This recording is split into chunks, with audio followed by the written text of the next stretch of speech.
주를 향한 노래가 꺼지지 않으니 하늘을 열고 보소서. 이곳에 임재하소서. 주님을 기다립니다. 기도의 향기가 하늘에 닿으니 주여 임재하여 주소서.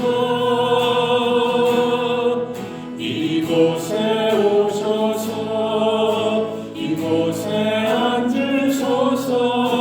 이곳에서 드리는 예배를 받으소서. 주님의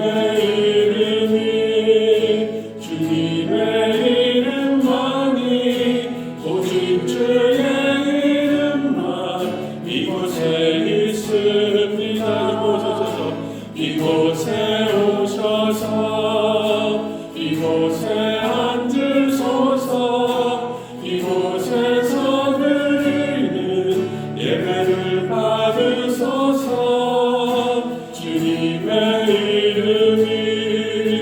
주님의 이름만이 오직 주의 이름만 이곳에 있습니다.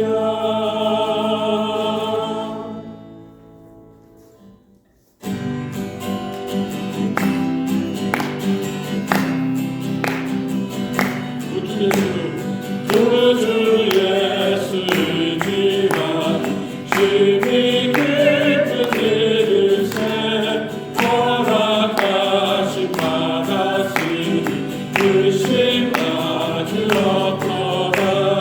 예수 믿는 것은 다른 죄가 많도다. 예수 귀한 예수 믿음 더욱 주소서. 구주 예수를 지나요 그 앞서서 버리네. 아니 받고 영생함을 주께 모두 얻었네. 예수 믿는 것은 다른 죄가 많도다. 예수 귀한 예수 믿음 더욱 주소서. 구주 예수를 지나요 구원함을 얻었네. 영원 불국 지나도록 함께 계시리로다. 예수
신령과 진정한 찬양으로 영광 돌려 하나님 앞에 예수 우리 왕이여 예수 우리 왕이여 이곳에 오소서 보좌로 주여 임하사 찬양을 받아 주소서 주님을 찬양하오니 주님을 경배하오니 왕이신 예수여 오셔서 좌정하사 다스리소서 예수 우리 왕이여 이곳에 오소서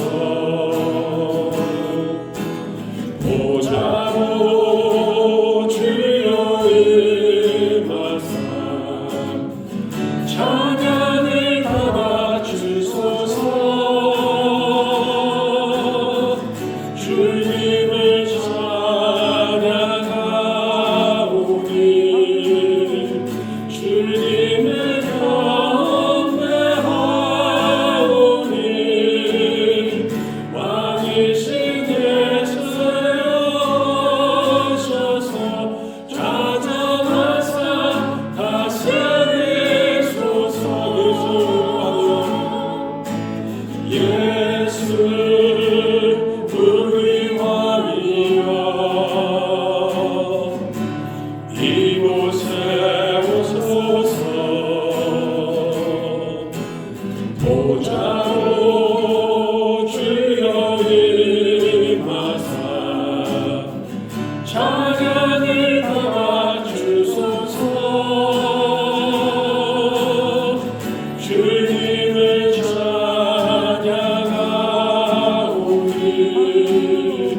주님을 경배하오니 왕이신 예수여 오셔서 좌정하사 다스리소서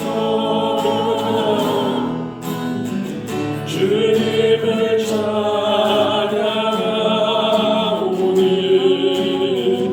주님을 경배하오니 왕이신 예수여 오셔서 좌정하사 다스리소서 주님을 찬양하오니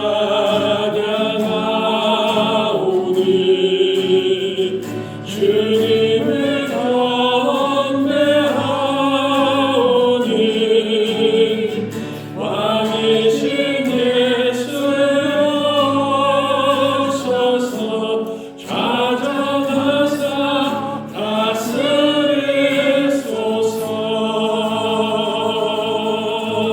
다스리소서. 계속해서 저희들에게 주신 하나님 말씀 오늘은 사무엘하서 20장 1절과 2절 그리고 14절로부터 22절까지 저희들 보도록 하겠습니다. 마침 거기에 불량배 하나가 있으니 그의 이름은 세바인데 베냐민 사람 비그리의 아들이었더라. 그가 나팔을 불며 이르되 우리는 다윗과 나눌 분깃이 없으며 이새의 아들에게서 받을 유산이 우리에게 없도다. 이스라엘아 각각 장막으로 돌아가라 하매 이에 온 이스라엘 사람들이 다윗 따르기를 그치고 올라가 비그리의 아들 세바를 따르라. 유다 사람들은 그들의 왕과 합하여 요단에서 예루살렘까지 따르니라. 14절입니다. 세바가 이스라엘 모든 지파 가운데 두루 다녀서 아벨과 벳마가와 베리몬 땅에 이르니 그 무리도 다 모여 그를 따르더라.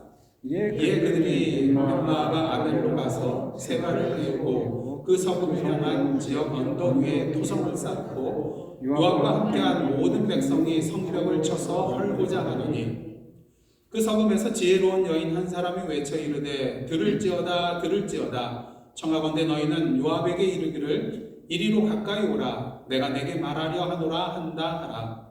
요압이 그 여인에게 가까이 가니 여인이 이르되 당신이 요압이니까 하니 대답하되 그러하다 하니라. 여인이 그에게 이르되 여종의 말을 들으소서 하니 대답하되 내가 들으리라 하니라. 여인이 말하여 이르되 옛사람들이 흔히 말하기를 아벨에게 가서 물을 것이라 하고 그 일을 끝내었나이다. 나는 이스라엘의 화평하고 충성된 자 중 하나이거늘 당신이 이스라엘 가운데 어머니 같은 성을 멸하고자 하시는도다.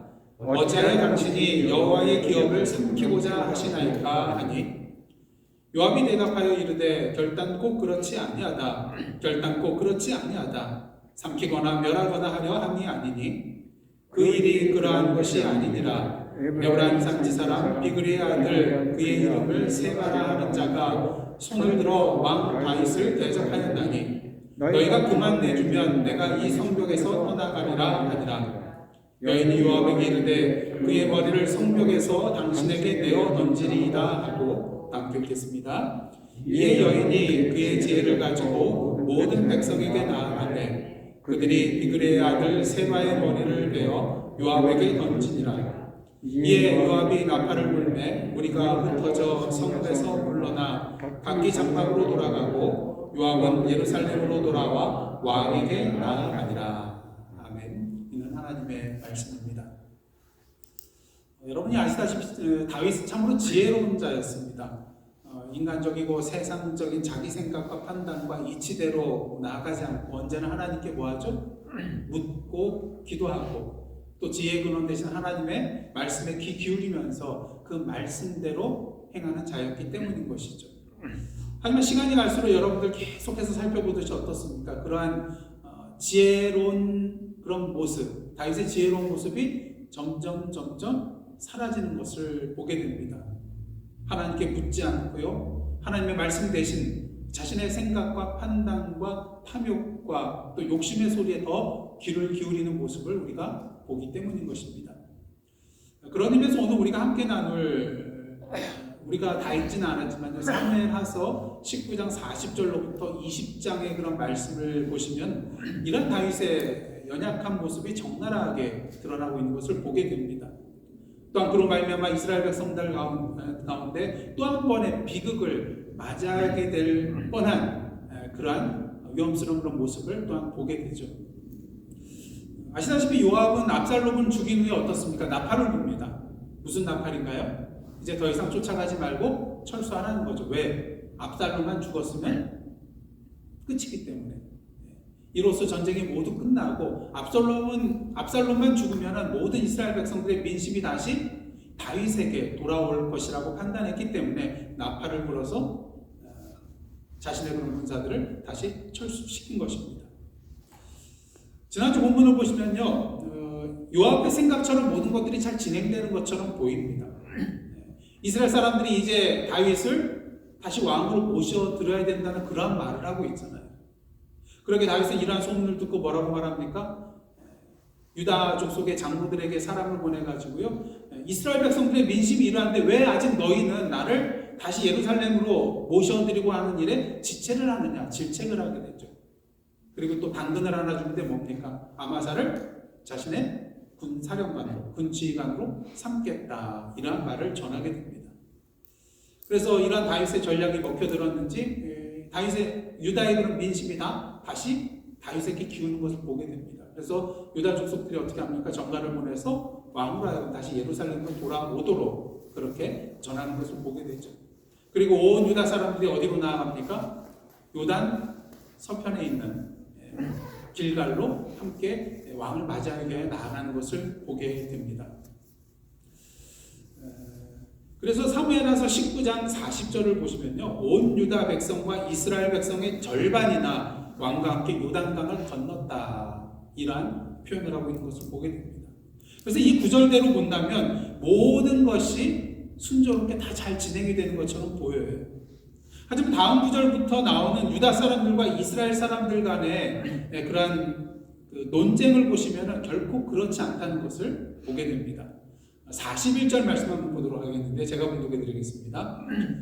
온 이스라엘 사람이 왕께 나와 왕께 아뢰되 뭐라고 합니까? 우리 형제 유다 사람들이 어찌, 지난주에 저희가 어찌하라는 제목으로 말씀을 드렸었는데 여기서도 어찌가 나와요. 동일한 단어입니다. 어찌 왕을 도둑하여 왕과 왕의 지방과 왕을 따르는 모든 사람을 인도하여 요단을 건너가게 하였나이까. 예. 좀 이상합니다. 이 말씀에 의하면은 지금 이스라엘 사람들이 나와서 왜 우리 몰래 왕을 모셔갔느냐, 우리에게 알리지 않고 왜 일을 행했느냐 이 말이거든요. 근데 지난주 여러분들 기억나시죠? 시므이와 또 시므이와 함께한 그런 천여 명의 사람들, 또 그 안에는 시바와 그의 아들들과 종들이 포함되어 있었어요. 그래서 다윗 왕이 요단을 건너는 데 있어서 도와주기 위하여 나왔던 것을 여러분들 기억하실 것입니다.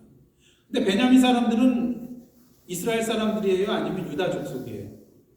이스라엘 지파에, 북쪽 이스라엘 지파에 속한 사람들이 바로 베냐민 사람들입니다. 근데 하지만 여러분도 어떻습니까? 그 내용을 보시면 이 사람들이 공식적으로 이스라엘을 대표해서 나온 것은 아니었어요. 개인적인 그런 특별한 관계 때문에, 용무 때문에 다윗에게 나왔던 것이죠.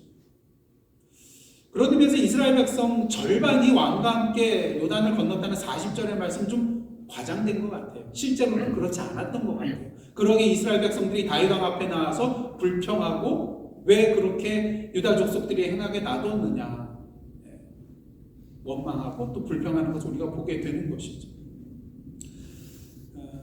이를 볼 때에 유다 사람들이요, 자신들이 이제 다시 다윗 왕을 예루살렘 성으로 다시 모셔드리고자 하는 결정함과 동시에 다윗을 맞이하여 길갈로 나아갈 때에 북이스라엘 사람들에 대해서 이 사실을 알리지 않았던 것 같아요.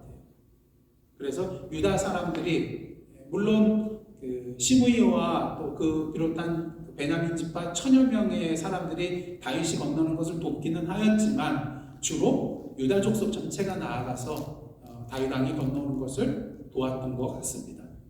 그러게 다윗을 다시 왕으로 예루살렘으로 모시는 일에 가장 먼저 얘기를 꺼낸 사람들이 이스라엘 사람이었기에 그들이 화가 난 것이었어요.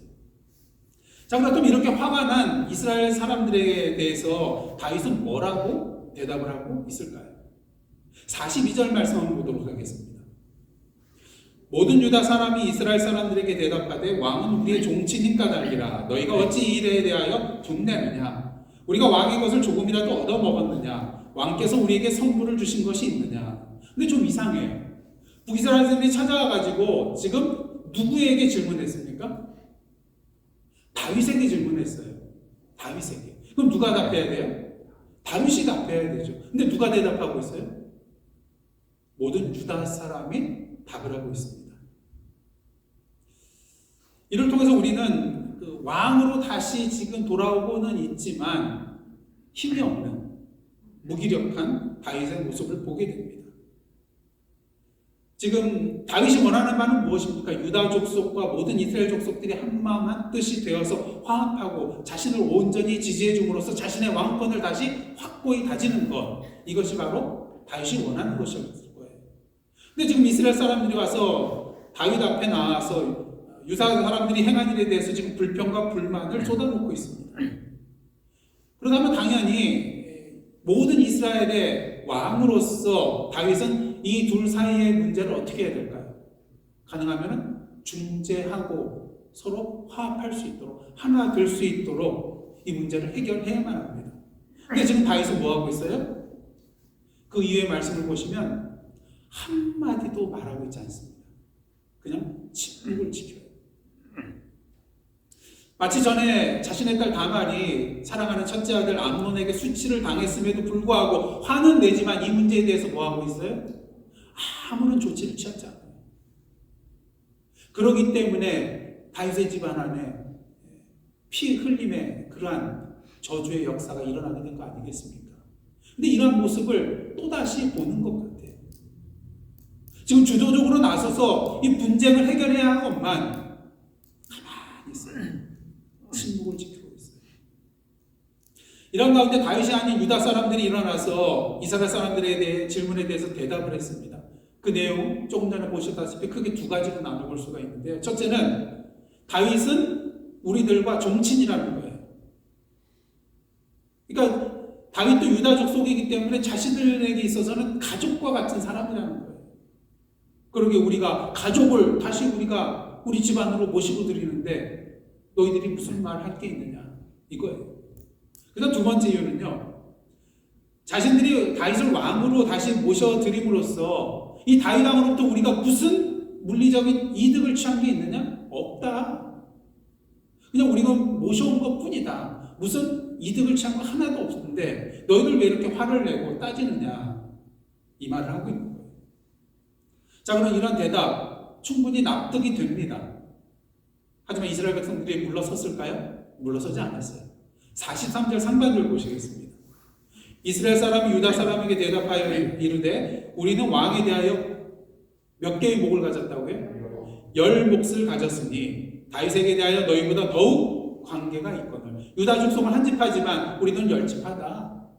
그러니까 10개의 지분이 우리에게 있다. 너희보다 우리가 더 다윗에게 깊은 관계가 있다. 그런데 너희가 어찌 우리를 멸시하여 우리 왕을 모셔오는 일에 먼저 우리와 의논하지 아니하였느냐. 하지만 지금 주도권은 누구에게 있어요? 이미 왕을 모시고 요단강을 건너서 예루살렘으로 향하고 있는 유다 지파 사람들에게 주도권이 있습니다. 그렇게 43절 하반절은 이 논쟁을 이렇게 마무리 짓고 있어요. 43절 하반절입니다. 유다 사람의 말이 이스라엘 사람의 말보다 더 강경하였더라. 자, 이제 갈등의 문제가 해결됐나요? 아니요. 그대로 있어요. 그대로 있어요. 근데 여러분, 이스라엘 사람들과 이 유다 사람들의 논쟁을 보시면 어떤 생각이 드십니까? 사실 누구의 주장이 옳고 그르냐의 문제를 떠나서요, 양측 모두 다 다윗을 왕으로 다시 예루살렘으로 모셔드리는 데 있어서는 다른 마음인가요? 아니요, 동일한 마음이에요. 똑같은 마음이에요. 하지만 문제가 무엇이었습니까? 이 다윗 왕이 다시 왕권을 회복하는 데 있어서 이제 앞으로의 정치적인 주도권을 누가 가지느냐. 그들의 마음은 여기 있었다는 거예요. 다윗을 다시 왕으로 모시는 거 문제 없어요. 근데 그들에게 있어서 최고의 관심사는 이제 앞으로 정치적인 주도권을 누가 쥐고 가느냐. 요즘 한국 정치권을 보시면 참 특히 여당 국민의힘 보시면 어떻습니까? 가관이 아닙니다. 왜 그렇습니까? 친윤, 비윤, 반윤 문제로 당이 지금 혼란 상태에 있잖아요. 사실 민생을 돌보기에도 정신없이 바빠야 될 터인데 민생은 뒷전으로 한 채 뭐하고 있습니까? 서로의 그런 정치 권력을 누가 잡느냐 이것을 위해서 서로 한 걸음도 물러서지 아니하고요. 서로 맞서 싸우는 것을 보게 됩니다. 여야 간에 싸우는 게 아니에요. 여당 안에서 서로의 그런 정치적인 권력의 문제로 서로 지금 다투고 있는 것을 보게 됩니다. 지금 이스라엘 백성들과 또 유다 백성들의 문제가 바로 이러한 문제였다는 것이죠. 사실 유다 사람들이요, 그냥 통 크게 이스라엘 사람들 향해서 우리가 미처 너희들을 신경 쓰지 못했다, 미안하다, 다음부터는 그러지 않겠노라고 말하면은 될 거 아니에요. 이스라엘 사람들도 마찬가지입니다. 유다 사람들을 향해서 너희가 이번에는 우리를 소외시켰지만 다음에는 우리를 좀 배려해줘라. 우리 10지파 아니냐. 그러니까 다음에는 이런 일이 없도록 주의해주면 좋겠다. 그냥 이 정도 선에서 서로 한 걸음씩 물러서면 얼마나 좋겠습니까? 하지만 그들은 한치의 양보도 없이 한 걸음도 물러서지 않고 있어요. 이스라엘 사람들은 10지파의 몫을 우리에게, 지분을 우리에게 달라 주장하고 있습니다. 하지만 이미 다윗을 자신들의 손으로 이미 모셔드린 이 유다 사람들은 어떻습니까? 이미 가지고 있는 그 주도권, 이것을, 기득권을 놓지 않으려고 하고 있다는 것입니다. 그러기에 이 논쟁과 갈등은 끝이 나지 않은 채로 이렇게 그냥 마무리 짓게 되는 것이죠. 한 가지 아쉬운 것은 아까도 말씀드렸다시피 이러한 논쟁과 갈등과 분열이 일어나고 있음에도 불구하고 그 현장의 중심에 다윗이 있음에도 불구하고 다윗은 아무런 말도 하지 않고 있다는 것입니다. 여러분, 침묵은 뭐라 그랬죠? 침묵은 금이라는 말이 있습니다. 하지만 나라가 둘로 분열되고 논쟁하고 다투고 있는 상황 속에서 왕으로서 침묵하고 있는 것이 금일까요? 정말 금이라고 생각하기 때문에 다윗이 침묵하고 있었을까요? 그게 아니라는 것이죠. 자신의 정치적인 안위를 위해서 어느 편을 들 수가 없잖아요. 저도 전에 섬기던 교회에서 성도들 간의 분쟁을 일어나는데 중재하려다 보니까 어떻습니까? 상대방에 대해서 좀 이해시키려고 하는 그런 말들, 또 100% 한쪽이 잘못한 게 아니잖아요. 근데 이렇게 중재하면은 결국엔 누가 당하는지 아세요? 중재하고자 하는 사람이 당하더라고요. 왜? 이쪽에서도 너는 내 편 아니지? 이쪽에서도 너는 내 편 아니네? 이렇게 되더라고요. 아마 다윗도 그런 마음이 있지 않았을까? 어느 한쪽 편을 어떻게 잘못하다, 중재를 잘못하다가는 이도 저도 아닌 그냥 나만 팽당하는 그런 일이 생기지 않을까 하는 그런 마음이 있었을 수도 있을 것입니다. 하지만 지도자로서 해야 할 게 있잖아요. 이렇게 다윗이 침묵을 지키는 것은 지도자로서의 하나님께서 이 다윗을 이스라엘의 왕으로 세워주신 그 의무를, 책임을 다하지 못하는 무책임하고 무능한 모습이라고 할 수 있다는 것입니다. 그렇게 그 결과가 무엇입니까? 오늘 읽었던 본문 20장 1절 보시면은 마침 거기에 누가 있어요? 불량배 하나가 있어요. 이런 교회의 문제가 되었든 성도 간의 문제가 되었든 마침 그때 사단과 같은 존재가 꼭 나타나더라고요. 그래서 더 일을 어렵게 만들어놔요. 근데 불량배 하나가 있는데 그 이름이 뭡니까? 세바예요. 베냐민 사람 비그리의 아들이었는데 그가 나팔을 붑니다.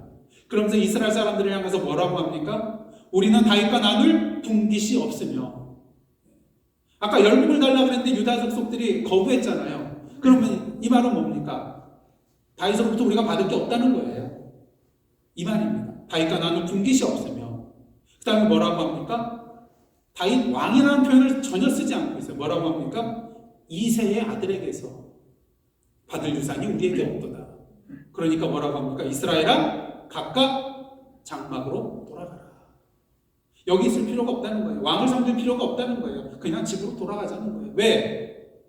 이새의 아들은 우리의 왕이 아니라는 거예요. 사실 이스라엘 사람들은요, 이 유다 사람들과의 논쟁에서 마음의 상처를 받았을 거예요. 그리고 더 큰 상처를 누구에게서 받았을까요? 아무 말도 하지 않고 침묵을 지키고 있는 다윗 왕에 대해 더 큰 상처를 아마 받았을 거예요. 근데 이때 누가, 안 그래도 불이 나 죽겠는데 여기다 기름을 누가 부어요? 지금 세바가 기름을 부어대고 있다는 거예요. 불난 집에 지금 부채질하고 있다는 거예요. 그러니까 더욱더 화가 치밀어 올랐을 것입니다. 그래서 어떻게 합니까? 2절 말씀입니다. 이에 온 이스라엘 사람들이 뭘 그쳐요? 다윗 따르기를 그치고 올라가 비그리의 아들 세바를 따르나. 이스라엘 사람들이 이렇게 해요. 그러면은 유다 사람들은 어떻게 합니까? 유다 사람들은 그들의 왕과 합하여 요단에서 예루살렘까지 따르니라. 둘 다 누군가를 따르고 있어요. 하지만 전혀 다른 사람을 따르고 있다는 것입니다. 이스라엘 사람들 다윗을 따르게 하여 왔지만 이제는 그 따르기를 그치고 세바를 따라 다시 고향으로 다 돌아가고 있습니다. 반면 주도권을 차지하게 된 유다 사람들은 계속해서 왕을 따라 예루살렘까지 가는 것을 보게 되죠. 이제 이스라엘 사람들은요, 단순히 다윗을 따르는 것을 그친 것이 아니라 이제 자신들의 지도자를 누구로 삼습니까? 세바를 자신의 지도자로 삼고 있다는 것이에요. 자, 그럼 이러한 상황 속에서 다윗이 예루살렘으로 가서 왕으로서 가장 먼저 해야 할 일은 무엇이겠습니까? 뭘 해결해야 돼요? 이 세바의 문제를 해결해야 되는 거예요. 이제 발람의 세력이잖아요. 자신을 버리고 지금 이스라엘 사람들이 세바를 따라가고 있잖아요. 이 문제를 빨리 해결해야 되는 것입니다. 그리고 이 문제를 해결함과 동시에 유다 족속과 이스라엘 족속의 그 모든 갈등과 분열의 문제도 해결을 해야 하는 것입니다.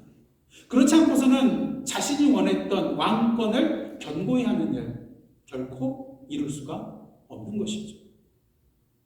자, 그렇다면 이제 예루살렘 성으로 다시 입궁하게 된 다윗의 행보는 무엇일까? 3절 보시면 너무나도 이상해요. 전혀 어울리지 않는 내용의 구절이 여기 사이에 들어와 있기 때문입니다. 3절 한번 보도록 하겠습니다. 다윗이 예루살렘 본궁에 이르러 전에 머물러 왕궁을 지키게 한 후궁 10명. 전에 압살롬을 피해서 도망할 때에 자신의 가족을 모두 데려간 것이 아니라 후궁 10명을 남아서 지키게 했거든요. 그 후궁들을 말합니다. 후궁 10명을 잡아 어떻게 합니까? 별실에 가두고 먹을 것만 주고 그들에게 관계하지 아니하니 그들이 죽는 날까지 갇혀서 어떻게 지냅니까? 생과부로 지내니라.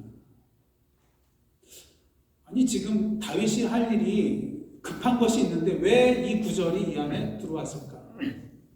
사무엘서 기자는 왜 이 이야기를 단 한 절밖에 안 되는 이 뚱딴지 같은 이 이야기를 왜 여기에 삽입하였을까? 사실 여기에 대해서는 정확한 이도는 우리가 알 수가 없어요. 왜? 성경이 말해주고 있지 않거든요. 그래서 학자들 간에 의견이 분분합니다.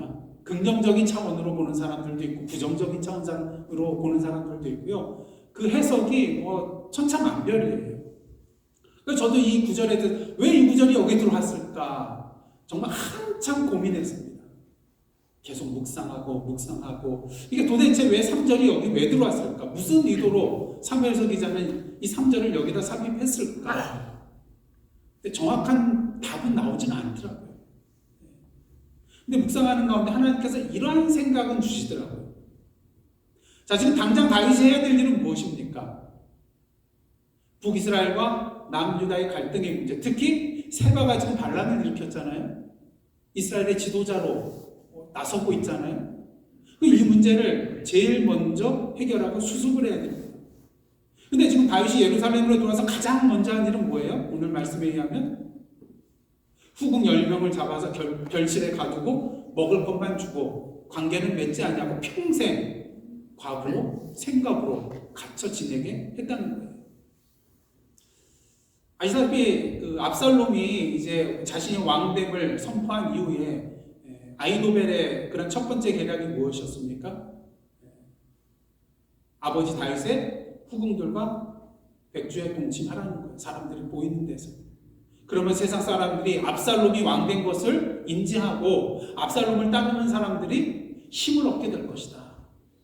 근데 압살롬이 생각하니까 그럴듯하거든요. 그래서 이 아히도벨의 계략대로 백주에 옥상에다가 텐트를 치고 거기서 아버지의 후궁들과 관계를 맺는 것을 우리는 보게 됩니다.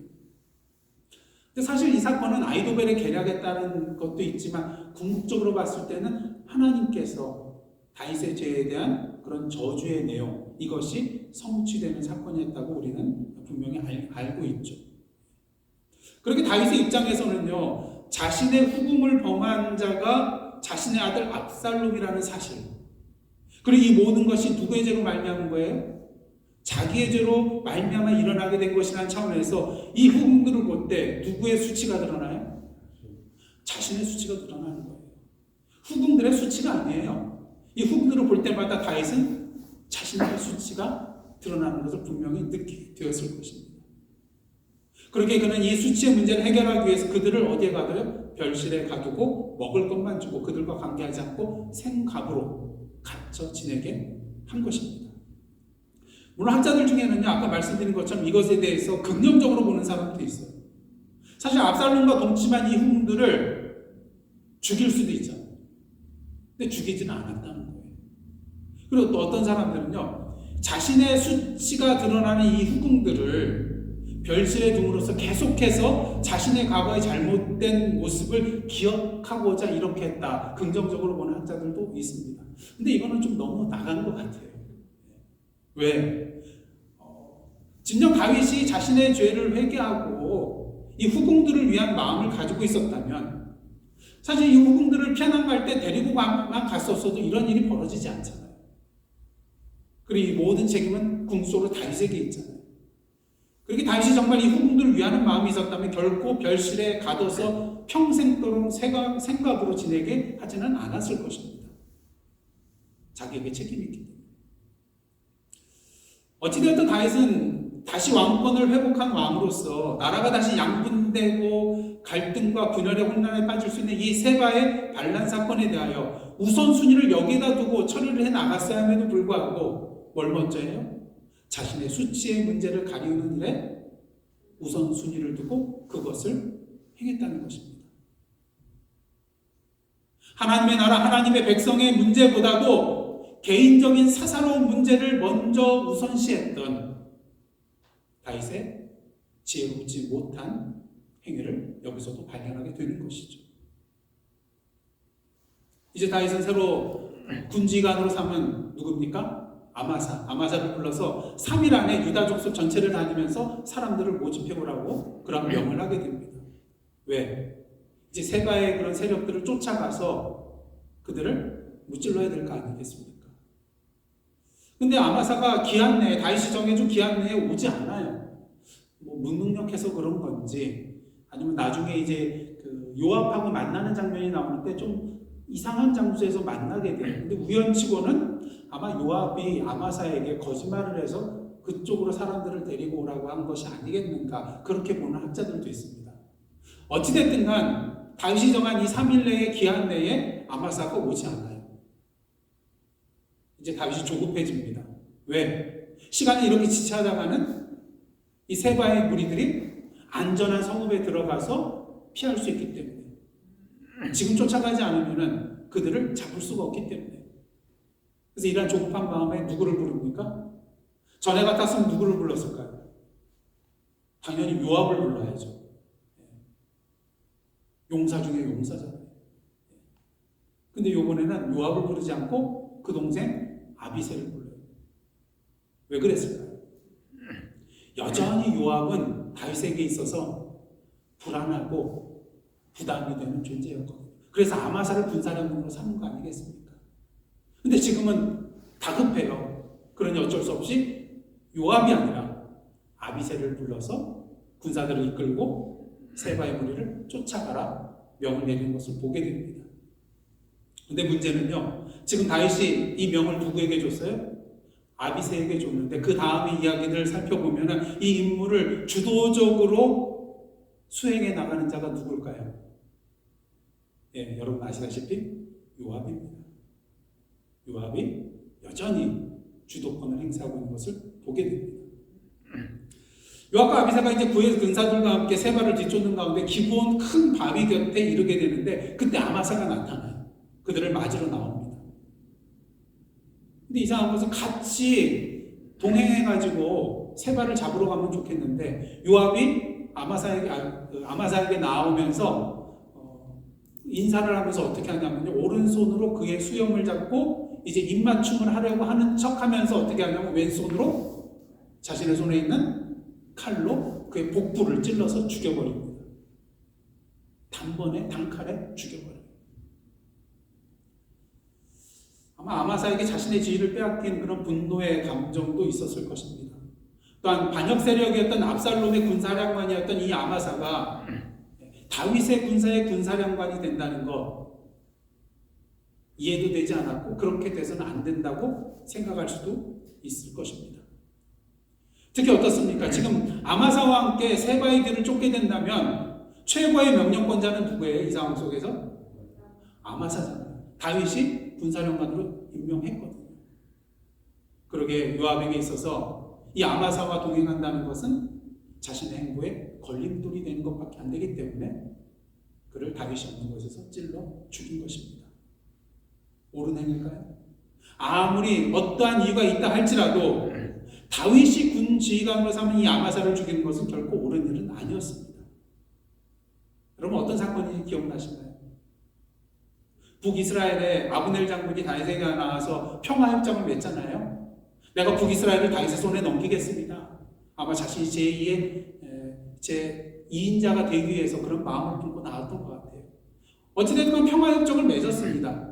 근데 어떻게 해요? 요압이 거짓말로 다윗이 너를 부른다고 하면서 불러내가지고 암살을 하게 됩니다. 같은 일을 지금 두 번째 저지르고 있는 것이죠.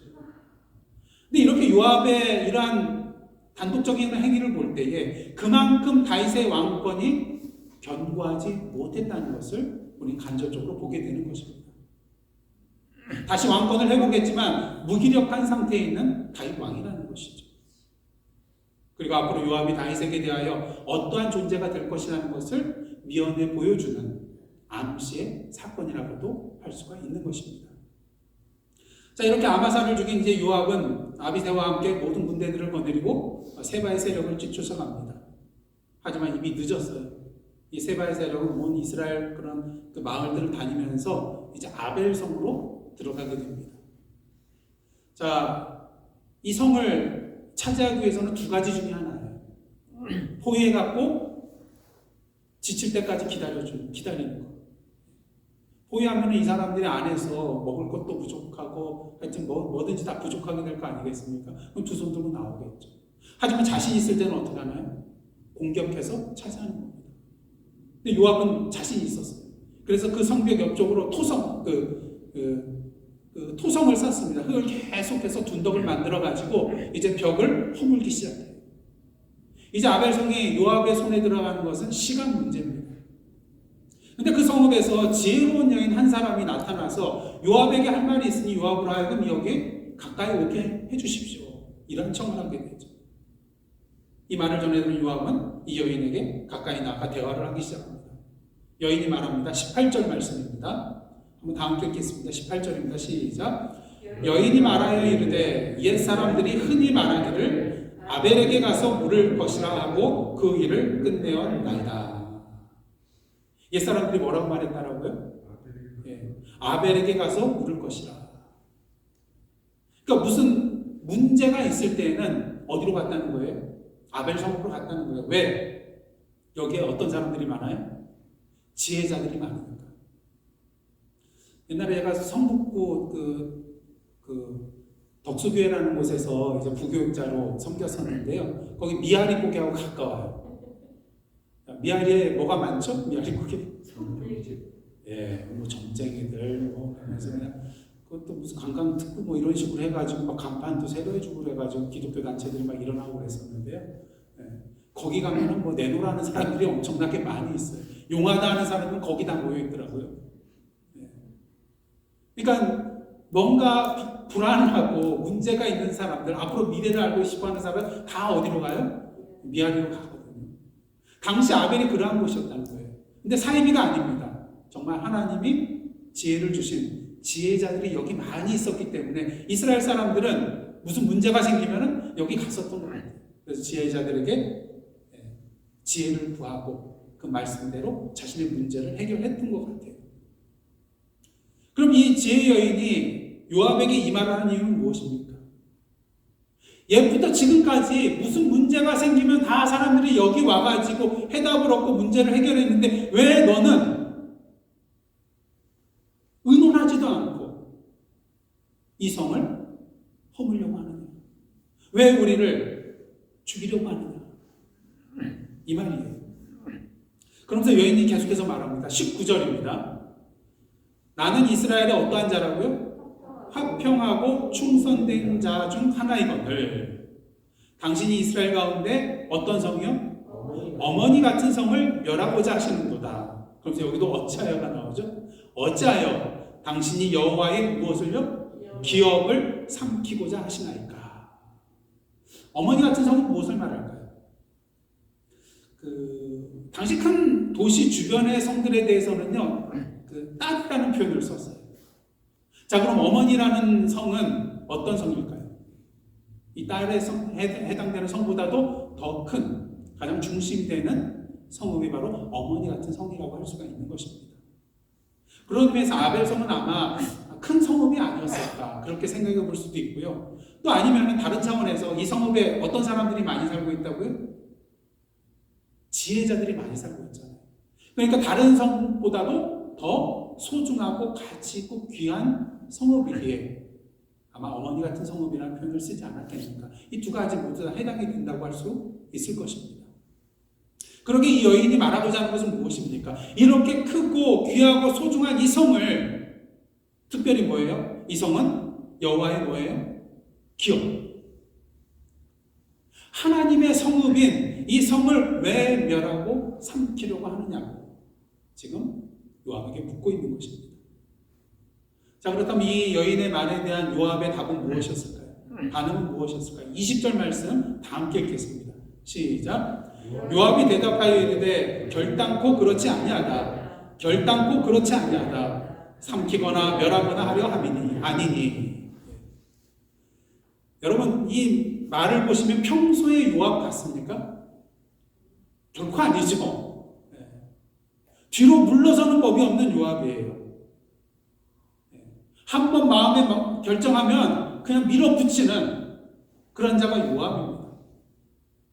그렇게 다윗의 명령까지도 어기고 자기 뜻대로 마음대로 행하잖아요. 당연히 여인의 말에 대해서 무시하고 원래 자기 생각대로 이 성을 공격해서 멸하고 세바의 세력을 다 죽일 그런 가능성도 있었습니다. 근데 요압은 그렇게 하지 않고 있어요. 왜? 이 지혜로운 여인의 말을 들어보니 이 말을 그냥 한 귀로 듣고 한 귀로 흘려보낼 수가 결코 없었던 거예요. 왜? 이 말이 옳거든요. 정말로 옳거든요. 특히 어찌하여 여호와의 기업을 삼키고자 하는 이 여인의 말은 요압으로 하여금 가슴 철렁하게 만들었을 거예요. 다윗의 말에 대해서, 다윗의 명령에 대해서도 거부하고 어기고 자기 멋대로 행하는 요압이었지만 여호와의 기업을 삼키고자 하는 이 말에 뜨끔했을 거예요. 잘못하면 자기가 여호와 하나님을 대적하는 악한 일을 행하는 일을 범하게 되는 거잖아요. 그러기에 그는 대답을 한 거 2번이나 반복합니다. 결단코 그렇지 아니하다. 한 번만 말한 게 아니에요. 결단코 그렇지 아니하다. 절대 아니라는 거예요. 그런 마음 품은 게 아니라는 거예요. 그리고는 다윗 왕을 대적한 세바만 나에게 내어주면 우리가 성벽에서 떠날 것이다. 그렇게 말을 하게 되죠. 그러자 이 여인이 뭐라고 말합니까? 세바의 머리를 성벽에서 내어 던지겠노라. 그러면서 다시 아벨 성읍 사람들에게 나아가는 것을 보게 됩니다. 22절 말씀 한번 보도록 하겠습니다. 다 함께 읽겠습니다. 시작. 이에 여인이 그의 지혜를 가지고, 뭘 가지고요? 그의 지혜를 가지고 모든 백성에게 나아가매 그들이 비그리의 아들 세바의 머리를 베어 요압에게 던진지라. 이에 요압이 나팔을 불매 무리가 흩어져 성읍에서 물러나 각기 장막으로 돌아가고 요압은 예루살렘으로 돌아와 왕에게 나아가니라. 모든 것이 해피엔딩으로 잘 끝났습니다. 반란의 주동자 세바 한 사람만 죽임으로써 이 아벨성의 사람들과 요압의 군사들이 서로 피 흘려 싸우는 그러한 일이 벌어지지 않아도 되었습니다. 특히 아벨성이 멸망당하지 않고 모든 것이 평화롭게 해결이 되었습니다. 이 모든 것이 가능했던 이유는 무엇일까요? 누구로 인해서요? 지혜로운 여인 한 사람으로 인해서 이런 평화로운 결과가 이루어지게 되었다는 것이죠. 그 지혜로 말미암아 그 성질 급하고 난폭한 요압을 제대로 지혜롭게 설득할 수 있었고요. 또 22절 보시면은 아벨성 사람들에게 이 여인이 뭘 가지고 나갔다고요? 지혜를 가지고 나갔다는 거예요.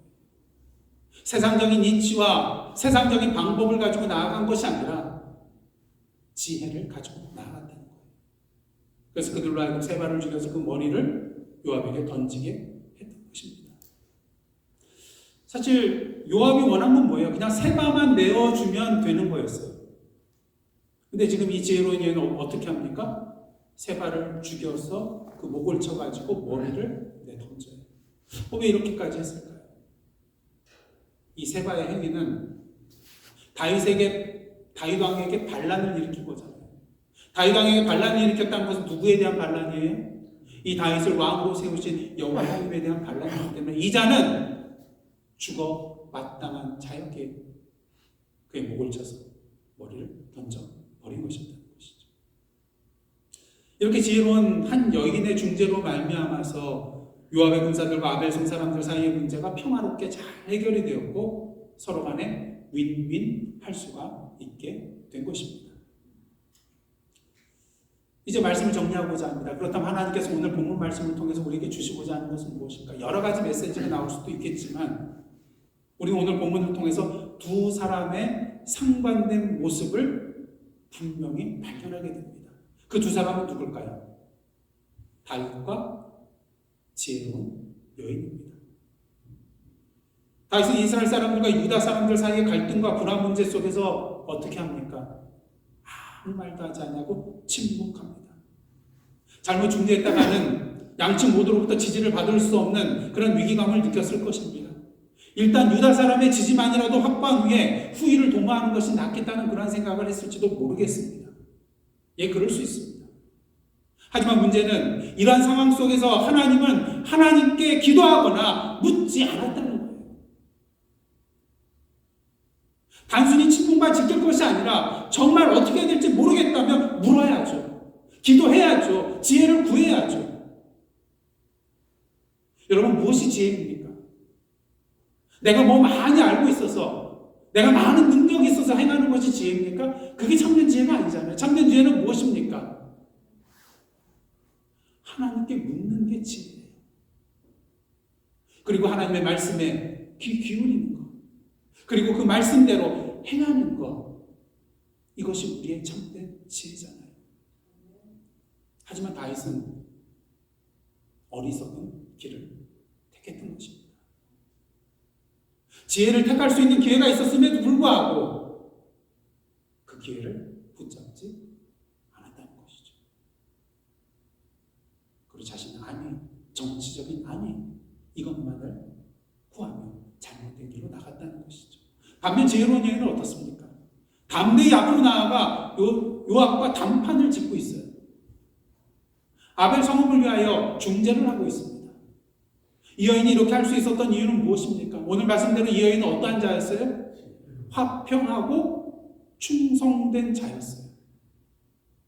하나님의 평화를 사랑하고 하나님 앞에 충성된 자였기 때문에 자신의 안위를 생각하기보다는 누구를 먼저 생각해요?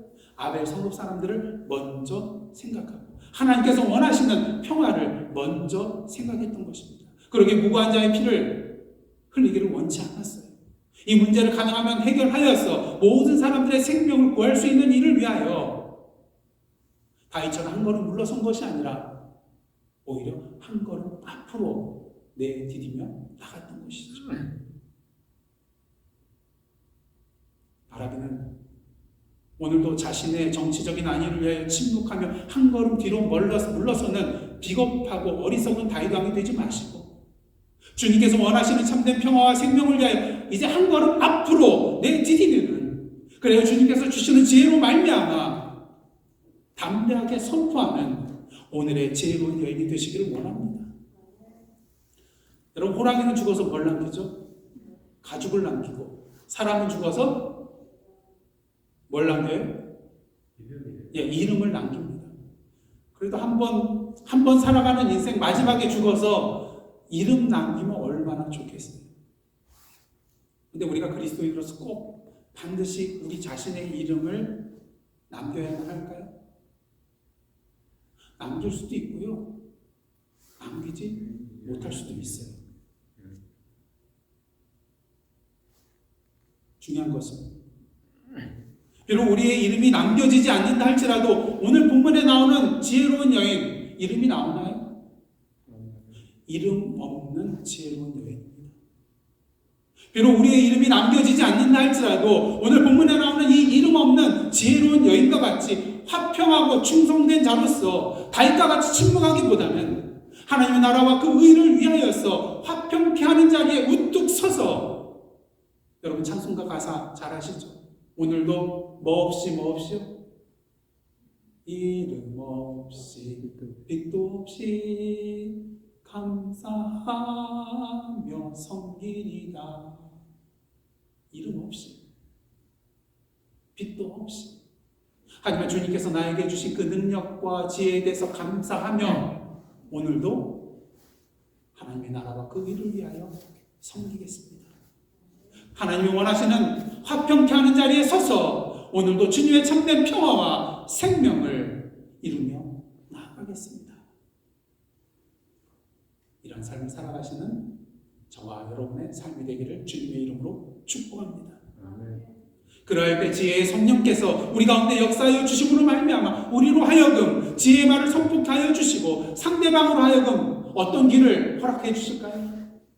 그 지혜의 말씀을 들을 귀를 허락해 주셔서 주님의 참된 평화와 생명의 역사를 이 땅에 이룰 수 있도록 인도해 주실 것입니다. 이 놀라운 은혜의 역사를, 평화의 역사를, 생명의 역사를 여러분의 삶의 현장에서 누리는 저와 여러분의 삶이 되시기를 간절히 주님의 이름으로 축원합니다. 기도하시겠습니다.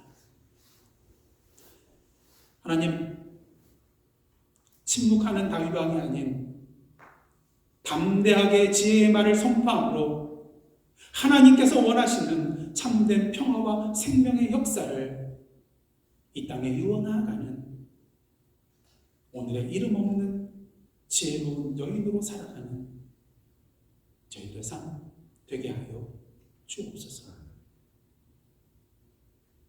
예수님의 이름으로 기도드리옵나이다. 아멘.